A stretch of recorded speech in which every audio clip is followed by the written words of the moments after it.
kasih Dokter Hakim. Kita langsung saja ke pertanyaan yang ini sudah banyak mungkin ditanyakan dan ini ada terus menerus gitu. Mungkin beberapa tahun lalu sudah dijelaskan, terus ini muncul lagi terus pertanyaan tentang vaksin ya. Kali ini kita akan coba untuk membahas tentang vaksin. Nah, ingin tahu nih Dok, bagaimana sih, apa sih sebenarnya itu vaksin gitu? Ini untuk para orang awam mungkin ya, agar bisa tahu dengan jelas apa itu sebenarnya vaksin. Ya, jadi vaksin ini adalah suatu intervensi medis ya, berupa produk biologis tertentu ya, yang berasal dari antigen dari mikroorganisme yang menyebabkan penyakit infeksi yang diberikan ke dalam tubuh untuk ya, merangsang terbentuknya sistem kekebalan tubuh ya. Dan di sisi yang lain dia tidak menimbulkan penyakit yang serius ya, sehingga diharapkan bahwasanya orang-orang yang telah mendapatkan vaksinasi tersebut ya, dia memiliki kekebalan dari infeksi yang sesungguhnya. Jadi sebetulnya vaksinasi ini adalah suatu intervensi ya, yang memberikan pajanan kepada tubuh terhadap antigen penyebab penyakit tertentu. Nah, ini syaratnya bahwasanya dia harus aman, ya, tidak menimbulkan penyakit, ya, tetapi di sisi yang lain dia cukup untuk meningkatkan atau merangsang terbentuknya respon kekebalan tubuh dari infeksi yang sebenarnya di kemudian hari setelah mendapatkan vaksinasi. Kurang lebih seperti itu. Ya, baik. Ya, terima kasih Dokter Hakim atas penjelasannya. Emang di saat ini ya, di masa sekarang itu vaksin itu ada berapa banyak Dok? Maksudnya ada jenis-jenisnya kah? Atau cuma satu jenis aja yang disuntik atau apa gitu? Mungkin bisa dijelaskan kepada pemirsa sekalian. Kalau jenis dari berdasarkan teknologi itu banyak ya, dengan perkembangan teknologi saat ini. Jadi kita mengenal ada teknologi yang klasik ya. Jadi teknologi yang klasik itu adalah menggunakan misalnya mikroorganisme yang sudah dilemahkan. Ya, jadi kita mengambil satu virus atau bakteri kemudian kita lemahkan, maksudnya dilemahkan itu ya kurang lebih dilumpuhkan, ya, sehingga ketika dimasukkan ke dalam tubuh, ya dia itu masih bisa merangsang sistem kekebalan, tetapi dia tidak lagi menimbulkan penyakit yang sebenarnya, yaitu melemahkan. Kemudian ada teknologi yang lain yaitu dimatikan atau inactivated vaccine. Kalau yang dilemahkan tadi itu bahasa medisnya itu attenuated vaccine. Itu dilemahkan. Kalau inactivated itu sudah dimatikan dengan treatment tertentu. Jadi itu masih menggunakan satu mikroorganisme utuh. Jadi kalau kita membayangkan virus atau bakteri itu seperti apa ya? Ya seperti robot, ya udah satu robot itu kita kasih semua. Dari kepala sampai kaki, ya, hanya tadi ada yang sudah dilemahkan, ya ada yang sudah dimatikan. Kemudian ada lagi teknologi yaitu protein subunit. Ya. Jadi protein subunit ini bisa dengan menggunakan teknologi DNA rekombinan. Ya. Ini yang telah dipakai teknologi ini di vaksin hepatitis B. Jadi kalau kita bayangkan virus itu seperti robot besar tadi, dari kepala ada tangan, ada kaki. Kalau teknologi subunit itu, ya, itu tubuh kita hanya dimasuki bagian kepalanya saja, atau tangannya saja, atau kakinya saja. Ya. Dalam kasus vaksin hepatitis B, itu yang dimasukkan adalah protein yang namanya HBsAg. Itu hanya protein di salah satu permukaan dari virus hepatitis B. Kemudian ada teknologi yang lain yaitu ya, ada teknologi viral vector. Ya, ini agak sulit menerangkannya kepada orang awam, ya, tapi ini seperti menggunakan teknologi ada virus pembawanya gitu, sehingga dia yang bawa. Ya, jadi robot ini bisa saja yang dimasukkan gennya ke dalam virus pembawa yang lain, ya, diangkut misalnya ke dalam suatu truk tertentu. Nah, yang dimasukkan ini truknya berserta yang komponennya tadi. Kemudian ada teknologi yang lain yaitu mRNA vaksin, ada teknologi DNA vaksin ya, yang ini semakin banyak berkembang ya. Tapi yang jelas ya dari berbagai macam teknologi tersebut itu kembalinya kepada satu saja, yaitu bagaimana tubuh kita itu bisa dikenalkan dengan antigen. Ya, antigen itu adalah bagian tertentu dari mikroorganisme yang bisa merangsang sistem kekebalan. Ya, jadi bayangannya tadi, jadi kalau virus itu satu robot utuh, maka antigen itu bisa saja cuma kepalanya, atau mungkin telinganya saja, atau mungkin matanya saja, atau mungkin jarinya saja. Nah, itu antigen seperti itu. Jadi berbagai macam teknologi vaksin tadi, itu kembalinya adalah bagaimana dibuat suatu sistem sehingga tubuh kita itu bisa mengenali antigen penyebab penyakit sebelum virus atau bakteri yang sebenarnya itu menginfeksi tubuh manusia. Ya, luar biasa ya penjelasannya. Ya, jadi memang itu Masya Allah merupakan produk dari teknologi yang luar biasa ya. Insya Allah bermanfaat lah untuk manusia. Baik dok, ini mungkin saya pertanyaan berikutnya ya. Mungkin ini apa ya, berawal dari banyaknya memang orang yang meragukan ya, karena mungkin ada bahan-bahannya yang katanya mengandung inilah, mengandung itulah, yang diharamkan lah, dan tidaklah. Nah, bagaimana sih sebenarnya itu tahapan pembuatan vaksin itu dok? Dan butuh berapa lama itu dari mulai awal dibentuk sampai bisa kita gunakan gitu kira-kira? Ya, kita berbicara pembuatan vaksin itu dalam kondisi normal ya, bukan dalam kondisi emergensi seperti kondisi pandemi semacam ini. Ya. Jadi dalam kondisi normal, pembuatan vaksin itu bisa memakan waktu bertahun-tahun. Ya.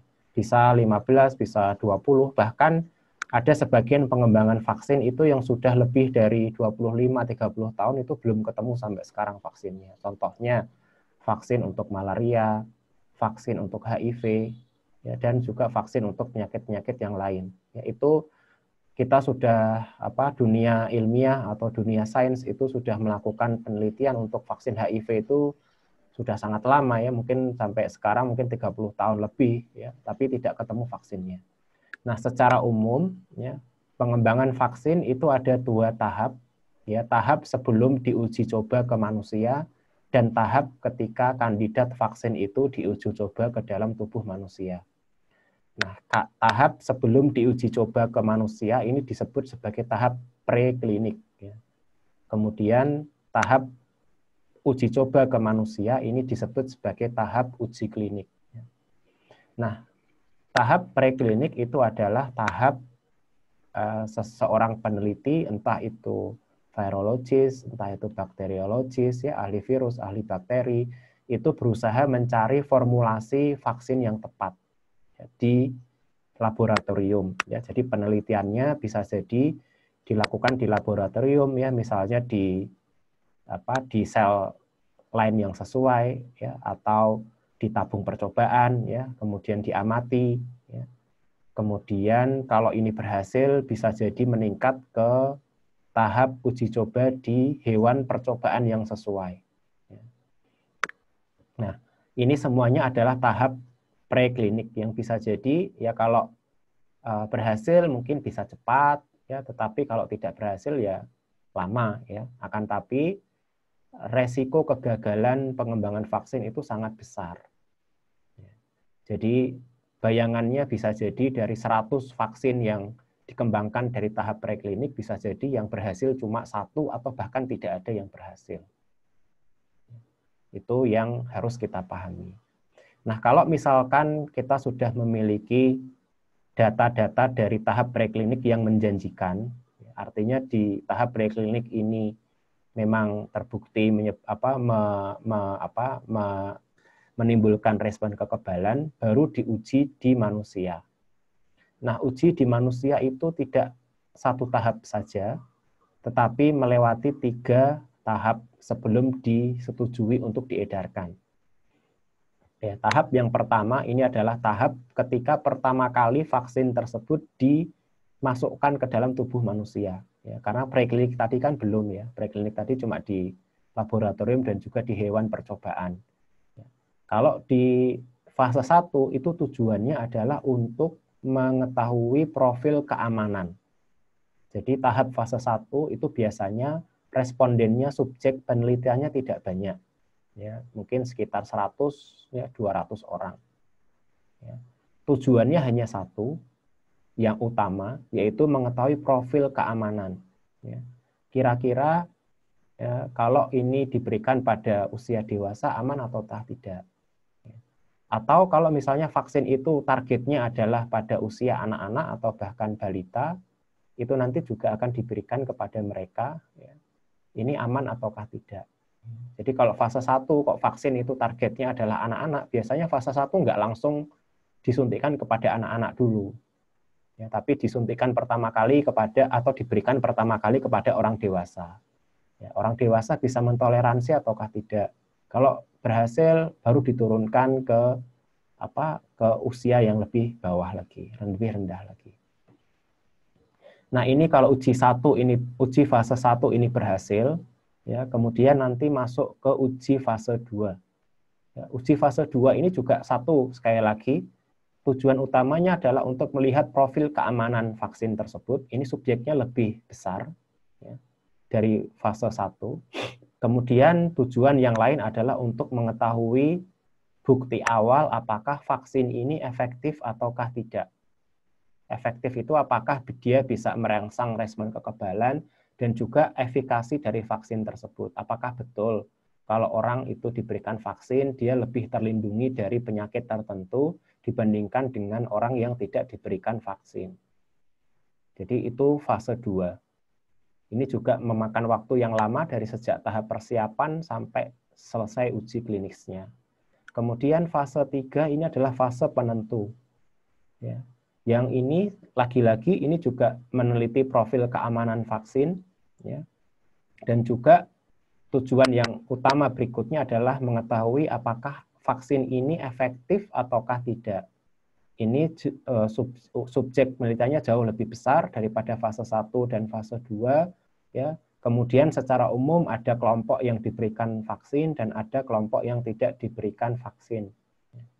Nah, kalau uji ini berhasil, ya, baru nanti parameter berhasil itu adalah 1, tidak ada laporan efek samping yang serius, ya, yang ini bisa membahayakan atau tidak aman ketika diberikan kepada manusia. Kemudian profil yang kedua adalah ya, seberapa efektif vaksin tersebut. Nah, 2 data ini nanti yang akan dibaca oleh badan regulasi yang berwenang, ya, yaitu kalau di Indonesia itu adalah Badan POM, Badan Pengawas Obat dan Makanan. Nanti data dari uji klinis tersebut akan direview, ya. Kemudian nanti Badan POM akan membuat keputusan, ya, apakah vaksin ini disetujui penggunaannya, setujui diedarkan ke masyarakat ataukah tidak. Ya. Nah, setelah vaksin itu diedarkan, itu belum selesai pengawasannya. Masih ada fase 4, yaitu fase setelah suatu vaksin itu disetujui peredarannya di masyarakat. Jadi ini adalah di antara tugas Badan POM mengawasi semua obat yang beredar di Indonesia. Dan kalau sewaktu-waktu ada laporan tentang potensi keamanan yang terlaporkan, bisa jadi ya obat atau vaksin yang sudah disetujui tadi bisa jadi dicabut sewaktu-waktu. Jadi ini adalah sebuah pengawasan yang sifatnya terus-menerus. Kemudian yang satu lagi yang ingin kami luruskan adalah isu bahwasannya kalau orang itu diajak dalam uji klinis itu mesti dijadikan kelinci percobaan. Ya, ini satu pemahaman yang keliru ya. Karena apa? Karena dunia medis ketika melakukan penelitian dengan subjek manusia, itu pengawasannya banyak sekali. Yang pertama adalah komite etik di suatu fakultas. Jadi misalnya saya melakukan penelitian ya, uji klinis di yang sekarang kebetulan saya terlibat dalam tim uji klinis vaksin rotavirus fase 3, ya, itu saya harus submit protokol kepada komite etik ya, yang ada di Fakultas Kedokteran UGM. Ya. Nanti komite etik akan menilai apakah penelitian ini etis atau tidak kalau dilakukan di manusia. Ada banyak sekali ahli di situ, ya. Ada panel ahli, mereka nanti rapat, dan bisa jadi penelitian kita tidak disetujui kalau misalkan emang ada potensi bahaya di situ. Itu sewaktu-waktu bisa jadi tidak setujui, atau setujui dengan modifikasi. Misalnya kalau protokolnya seperti ini itu berbahaya, ya. Tapi harus dimodifikasi dengan protokol yang lain, ya, supaya tidak menimbulkan menimbulkan potensi keamanan, ya, pada subjek penelitian. Jadi ada komite etik yang memang ahli-ahli di bidangnya yang nanti akan mereview penelitian kita ini bisa enggak, ya, untuk dilakukan uji di manusia. Kemudian juga ada pengawasan yang lain, yaitu pengawasan dari regulator, yaitu Badan POM. Ya, meskipun uji klinik sedang berlangsung, ya, itu kita harus melaporkan setiap kali ada potensi efek samping selama uji klinik kita berlangsung. Jadi kita harus memberikan laporan kepada mereka. Dan kalau misalnya ada sesuatu, bisa jadi uji klinik itu dihentikan. Kemudian yang mengawasi uji klinik yang berikutnya adalah satu panel ahli yang disebut dengan DSMB, Drug Safety Monitoring Board. Ini adalah ahli panel independen yang independen dari sponsor, yang nanti juga dia akan mereview setiap kali ada laporan efek samping, kejadian yang tidak diinginkan ketika uji klinis, nanti kita harus melaporkan kepada DSMB namanya. Nah, nanti DSMB akan menilai ini potensinya kejadian ini berhubungan dengan produk penelitian yang kita uji ataukah tidak. Dan perlu diketahui bahwasanya setiap kali uji klinis itu subjek maupun peneliti itu tidak tahu dia dapat vaksin atau placebo. Apakah dia dapat vaksin ataukah dapat placebo alias kontrolnya yang bukan vaksin. Nah, ini adalah standar untuk ilmiah bahwasanya subjek penelitian itu dia tidak tahu dapat vaksin atau tidak. Peneliti di lapangan juga tidak tahu dia dapat vaksin ataukah tidak. Karena kalau tahu itu nanti akan bias. Sebenarnya dia sakit, sebenarnya dia nggak sakit, tapi karena dia tahu dapat vaksin, oh ini saya sakit ini, karena dia tahu dapat vaksin. Begitu juga perlakuan dari subjek penelitiannya. Oh ini kalau pasien ini kena vaksin nih, berarti kalau dapat vaksin nih, kalau misalkan dia ada gejala seperti ini, jangan-jangan ini karena vaksinnya. Nanti perlakuannya beda. Jadi prinsip uji klinik adalah double blind. Peneliti dan juga subjek penelitian itu dia tidak tahu dia dapat apa. Hanya orang tertentu yang tahu si A dapat vaksin atau tidak, si B dapat vaksin atau tidak. Ini orang lain di luar peneliti. Dia yang pegang kodenya. Jadi kalau saya misalkan partisipan uji klinik, saya sendiri nggak tahu dapat vaksin atau enggak ya, gitu. Itu saya nggak tahu. Begitu juga dokter yang memberikan kepada saya itu juga tidak tahu. Jadi ini semua adalah standar, ya, keamanan produk vaksin yang secara umum, ya, itu lebih kuat, lebih ketat daripada obat. Karena apa? Karena vaksin secara umum itu diberikan kepada orang atau subjek sehat, ya, berbeda dengan obat, ya, yang diberikan kepada subjek yang pada asalnya sakit. Meskipun standar keamanannya secara umum sama, tetapi memang vaksin ini menjadi perhatian lebih karena diberikan kepada orang-orang dengan kondisi dengan subjek yang sehat, dalam kondisi sehat. Ya, terima kasih dok. Jadi ya pada pemirsa ya, ini penjelasannya luar biasa ya, bahwa ya vaksin itu bukan produk-produk yang sembarangan, itu memang sudah melalui kontrol yang ketat, mulai dari dokumennya, proposalnya, sampai pelaksananya itu sangat ketat dan bahkan jauh lebih ketat dibanding mungkin pengembangan obat-obat pada umumnya ya, seperti itu. Nah, ini ada pertanyaan lagi dok, terkait ini ya, kan biasanya tuh kalau diberikan vaksin itu nggak cuma sekali ya, biasanya 2 kali, 3 kali, itu kok bisa ya biasa dikasih begitu? Apakah ada tujuan yang diharapkan dengan pemberian berkali-kali itu? Iya, jadi sebetulnya vaksin yang ideal itu adalah vaksin yang diberikan cukup sekali, tapi dia bisa merangsang terbentuknya sistem kekebalan dalam jangka panjang. Itu adalah vaksin ideal, impian kita semua, impian semua peneliti. Vaksin yang ideal itu ya murah, tidak perlu disuntik, cukup ditetes, ya. Kemudian tidak perlu, cukup diberikan sekali, ya. Kemudian tanpa efek samping, ya, menimbulkan respon dalam jangka panjang. Ini adalah vaksin yang perfect, 100% yang kita inginkan. Ya. Akan tetapi, ya, sekali lagi dengan teknologi atau keterbatasan ilmu pengetahuan kita, ya, terkadang respon kekebalan yang ditimbulkan oleh vaksin itu perlu dilakukan booster. Ini berdasarkan prinsip imunologi bahwa ketika diberikan paparan pertama kali, ya, itu akan terbentuk, ya, sel-sel memori namanya, yang dia nanti akan mengenali antigen yang sudah kita pajankan, sehingga dia ketika diberikan yang kedua, diulang, itu responnya akan lebih cepat. Dan lebih secara kuantitas itu jauh lebih besar dibandingkan dengan respon yang pertama.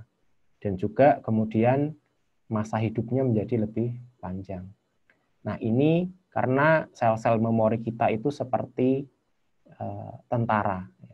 Tentara kalau sudah lulus sekolah, dia nggak pernah latihan lagi, ketemu musuh, ya. Maka kalau ada serangan beneran, mungkin dia udah lupa caranya megang senapan, ya, caranya lari. Nah, sel-sel memori kita seperti itu. Ketika dia sudah tertrain yang pertama, bisa jadi dia masih membutuhkan training berikutnya. Dan itulah fungsinya booster. Kurang lebih, ya, kalau saya membahasakan ke orang awam, demikian. Meskipun bisa jadi ada satu vaksin yang ideal sekali sehingga cukup diberikan sekali. Nah, itu yang memang kita harapkan, itu cukup sekali saja karena itu yang lebih murah, ya. Kemudian tidak merepotkan orang tua atau subjek yang mendapatkan vaksin, ya. Kemudian dari sisi keamanan juga lebih nyaman buat pasiennya karena cukup sekali saja. Ya, itu adalah yang ideal. Baik, terima kasih dokter ya. Jadi para pemirsa ya, bahwa pemberian berkali-kali itu ya ibarat seperti tentara ya, harus selalu diingatkan, dilatih.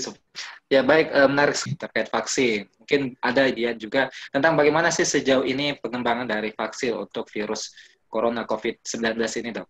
Jadi untuk pengembangan vaksin COVID ini, ya, sampai saat ini, sebentar ya, saya sambil nyari contekan supaya nggak salah. Ya. Jadi di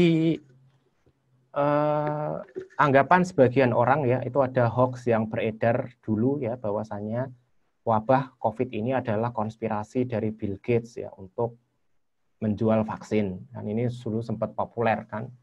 Nah, itu adalah suatu anggapan yang tidak benar. Ya. Mengapa? Karena pembuatan vaksin itu tidak pernah dimonopoli oleh negara atau perusahaan tertentu. Itu jelas salah. Seperti sekarang ini, pengembangan vaksin COVID itu tidak dimonopoli oleh Amerika, tidak dimonopoli oleh Cina, ya. Negara manapun, ya, perusahaan farmasi manapun, asal dia bisa membuat vaksin yang lolos uji klinik fase 3, maka dia akan diberikan approval, diberikan persetujuan. Ya.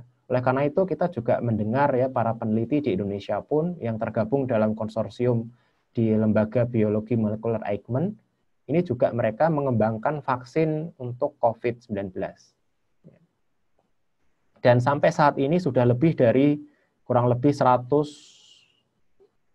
ya, itu total vaksin, semua vaksin, kandidat vaksin yang ada itu mungkin sudah mencapai 170 lebih, ya, dari semua negara di dunia. Ya, itu kalau di total, ya, itu mungkin sudah mencapai lebih dari 170 jenis vaksin yang ada, baik di fase preklinik, baik di fase uji fase 1, uji fase 2, atau uji fase 3. Ya. Nah,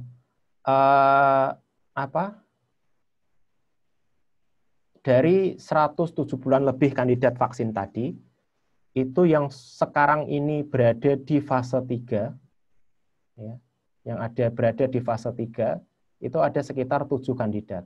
Ya. Ada sekitar 7 kandidat yang masuk ke fase 3. Yang paling saya tahu, yang pertama adalah kandidat vaksin yang dikembangkan oleh University of Oxford. Ya. Ini dia kerjasama dengan AstraZeneca. Ini platformnya adalah dengan vektor vaksin, ya, jadi dengan virus pembawa yang lain. Ya. Kemudian ada perusahaan lagi yang juga di fase 3, yaitu yang dilakukan oleh Moderna. Ini adalah perusahaan farmasi asal Amerika. Ya, dia platformnya menggunakan teknologi mRNA, messenger RNA vaksin. Ini agak sulit kalau dijelaskan kepada orang awam ya. Nah, kemudian ada vaksin yang menggunakan teknologi yang konvensional, yaitu dengan teknologi inactivated vaksin, yaitu virus yang dimatikan. Nah, inilah yang dikembangkan oleh peneliti dari perusahaan farmasi dari Cina, ya, Sinovac dan juga Sinopharm.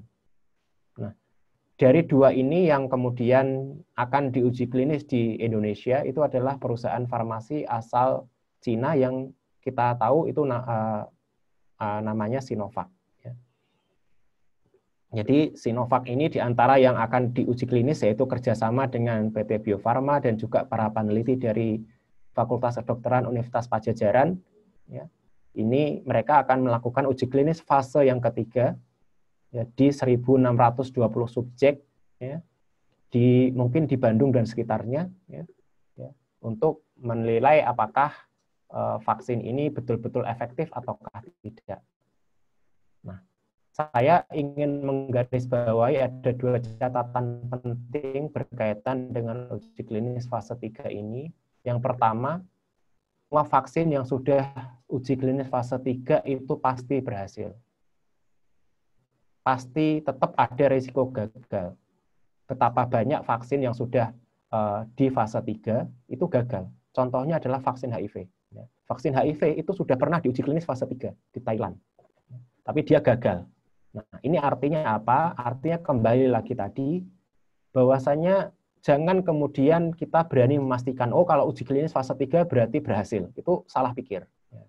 Ini adalah kekeliruan dalam berpikir. Bisa jadi nanti vaksinnya nggak terbukti efektif, itu bisa jadi.